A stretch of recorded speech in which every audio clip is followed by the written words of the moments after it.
کبھی زندگی میں اللہ نے مجھے کوئی کتاب لکھنے کی توفیق دی نا سیرت پہ، تو پھر میں یہ جملہ اس میں لکھوں گا اور یہ بتاؤں گا کہ میرا بچہ، میرا نوجوان وہ اتنا جرت مند ہونا چاہیے کہ وہ ہر اس نظام تعلیم کو جوتے کی نوک پہ رکھے جس میں خدا شامل نہ ہو۔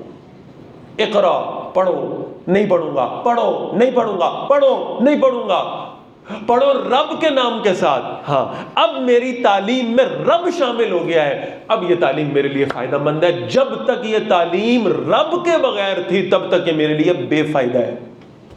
تعلیم رب کے ساتھ ہو تو فائدہ مند، تعلیم رب کے بغیر ہو تو بے فائدہ۔ اب آپ اس اصول کو پکڑ لیں۔ حضور صلی اللہ علیہ وسلم جو کہہ رہے ہیں نا ما انا بقارئ، اس کا مطلب یہ نہیں ہے کہ مجھے پڑھنا نہیں آتا، اس کا مطلب ہے نہیں پڑھوں گا، کچھ نہیں کہوں گا، کچھ نہیں سیکھوں گا جب تک کہ اس میں رب موجود نہیں ہوا۔ تب جب جبرائیل نے کہا نا اقرا بسم ربک، ہاں اب رب آ گیا ہے، اب نظام تعلیم معتبر ہو گیا ہے۔ اب آپ کے پاس چوائس ہے، جس نظام تعلیم کے اندر رب شامل ہے اس کو اپنے سینے سے لگا لیں، اور جو نظام تعلیم آپ کو رب کا تعارف نہیں دیتا نا اسے جوتے کی نوک پر رکھیں۔ جیسے حضور نے کہا تھا ما انا بقارئ، میں نہیں پڑھتا۔ ہم الٹ ہیں، الٹ۔ ہمارے بچے کو کوئی قرآن کی سورت پڑھنی آئے یا نہ آئے، اگر وہ برٹش ایکسنٹ میں انگلش بول سکتا ہو تو یہ ہمارے لیے معتبر ہے۔ ایسا ہے یا نہیں؟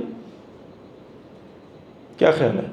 میں ایک مرتبہ ایک کانفرنس پہ تھا تو نظام تعلیم کی بات ہو رہی تھی، تو میں نے کہا ہمارا نظام تعلیم تو ہمارا ہے ہی نہیں، یہ تو لارڈ میکالے نے دیا ہے ہمیں۔ پوری دنیا میں اس وقت جو تعلیم کا سسٹم چل رہا ہے نا، یہ لارڈ میکالے کا دیا ہوا نظام تعلیم ہے۔ اس نظام تعلیم کو اگر میں ایک جملے میں، اور آسان، میری اس پر بڑی تحقیق ہے، میں اس کو اگر ایک جملے میں آپ کو سمجھاؤں تو آپ سمجھیں گے؟ سمجھاؤں؟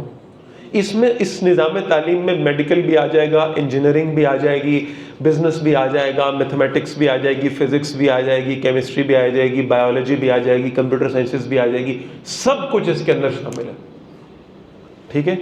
یہ نظام تعلیم لارڈ میکالے کا بنا ہوا ہے، اور اس نظام تعلیم کا ایک جملے میں تعارف یہ ہے کہ یہ نظام تعلیم صرف مخلوق کی بات کرتا ہے۔ آؤ بھائی تمہیں ایم بی بی ایس کراتے ہیں، آؤ بھائی ڈاکٹر بنائیں، آئیے آئیے بیٹھے، یہ انسان کا ہاتھ ہے، یہ اس کا پیر ہے، یہ اس کی آنکھیں، یہ اس کا دل ہے، یہ اس کے پھیپھڑے ہیں، یہ اس کے گردے ہیں، ان میں گردوں میں مسئلہ ہو جائے تو یہ ہونا ہے، فلاں ہونا ہے، پیروں میں مسئلہ ہو جائے، ہاتھوں میں ہو جائے، آنکھوں میں ہو جائے، کانوں میں ہو جائے، ناک میں ہو جائے۔ یہ کس کی بات ہو رہی ہے؟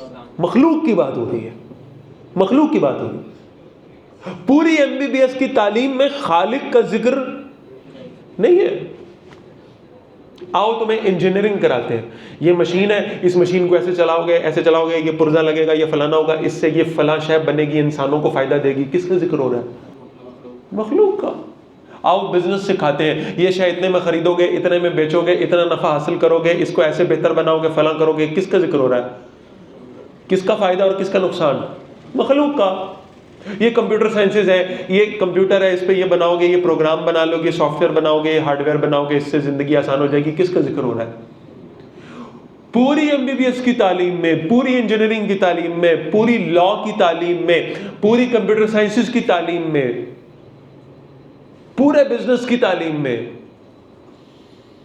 سب باتیں مخلوق کی ہیں، خالق کا ذکر ہے ہی نہیں۔